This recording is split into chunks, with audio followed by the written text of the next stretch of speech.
5 seconds. Start.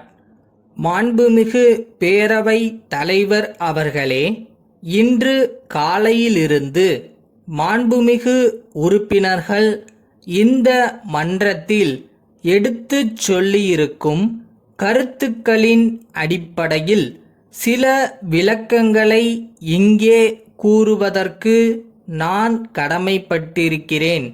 போக்குவரத்து துறை சாதாரண மக்களுக்கு மிக மிக பயன்படும் துறையாகும்.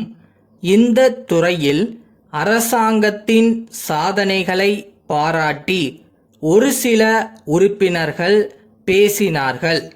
மற்றும் சிலர் இதிலுள்ள குறைபாடுகளை உரிமையோடு சுட்டி காட்டினார்கள்.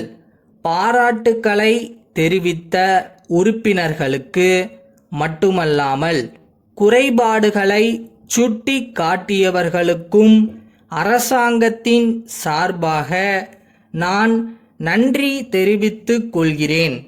பேருந்துகளை நாட்டுடைமையாக்கும் கொள்கையை பொறுத்தவரையில் அவசரம் காட்டக்கூடாது, நிதானமாக செயல்பட வேண்டும் என்பதற்கான காரண காரிய விளக்கங்களை பெரும்பாலான உறுப்பினர்கள் எடுத்து சொல்லியிருக்கிறார்கள்.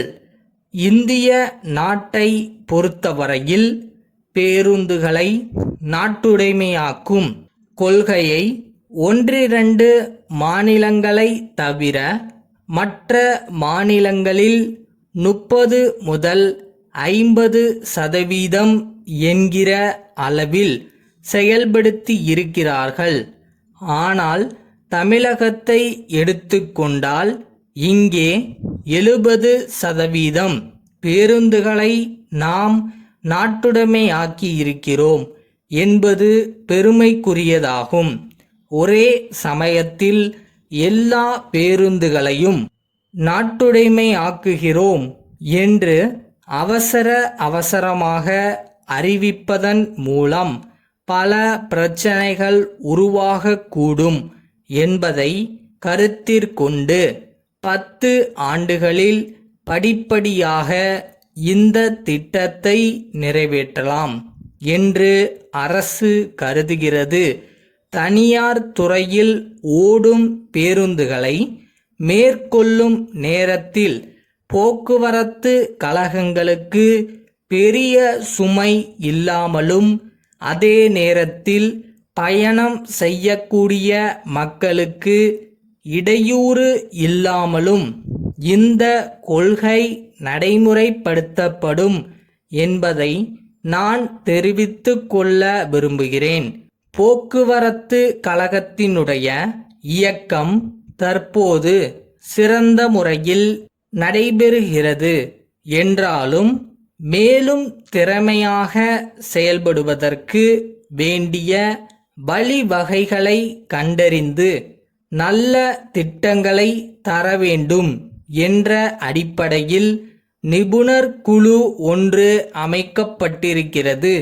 அந்த குழுவினர் எல்லா மாவட்டங்களிலும் போக்குவரத்து கழக வாரியாக சுற்றுப்பயணம் செய்து சட்டமன்ற உறுப்பினர்கள், நாடாளுமன்ற உறுப்பினர்கள் மற்றும் இது சம்பந்தப்பட்ட எல்லோருடைய கருத்துக்களையும் கேட்டுக்கொண்டு வருகிறார்கள். தமிழகத்தில் மட்டுமின்றி இந்தியாவில் உள்ள பல்வேறு மாநிலங்களுக்கும் சென்று அங்கு எப்படியெல்லாம் போக்குவரத்து கழகங்கள் செயல்பட்டு வருகின்றன என்பதையும் அறிந்து அவர்களுடைய பரிந்துரைகளை அரசுக்கு இன்னும் 3 மாதங்களுக்குள் அளிப்பதாக தெரிவித்திருக்கிறார்கள். அந்த பரிந்துரைகள் அரசுக்கு கிடைத்த பிறகு அவற்றையெல்லாம் பரிசீலனை செய்து நிச்சயமாக இந்த துறை மேலும் சிறப்பாக பயன்படும் வகையில் நாம் காரியங்களை செய்யலாம் என்று தெரிவித்துக் கொண்டு மாண்புமிகு பேரவை தலைவருக்கு நன்றி கூறி உரையை முடித்துக் கொள்கிறேன். முசிறியில் உள்ள வாணி புத்தக நிலையத்தார், வேலூரில் உள்ள பாரதிதாசன் உயர்நிலைப் பள்ளியின் தலைமை ஆசிரியருக்கு எழுதும் கடிதம். அன்புடையீர், இந்தியாவில் மட்டுமல்லாமல் வெளிநாடுகள் பலவற்றிலும் புகழ்பெற்ற புத்தக வெளியீட்டாளர்களின் முகவராக நாங்கள் நியமிக்கப்பட்டிருக்கிறோம் என்பதையும், பல்வேறு தலைப்புகளில் ஆயிரக்கணக்கான புத்தகங்களை கொண்ட எங்களுடைய பார்வைக்கூடம் சென்னையில் அண்ணா சாலையில் அமைந்துள்ளது என்பதையும் மகிழ்ச்சியுடன் தெரிவித்துக் கொள்ள விரும்புகிறோம். பள்ளி மாணவர்களுக்கு ஏற்றவாறு எளிய நடையில் தமிழ் மற்றும் ஆங்கிலத்தில் பல்வேறு தலைப்புகளில் எங்களிடம் புத்தகங்கள் உள்ளன. விலையுடன் கூடிய புத்தக பட்டியல் இத்துடன் தங்களுக்கு இணைத்து அனுப்பப்படுகிறது.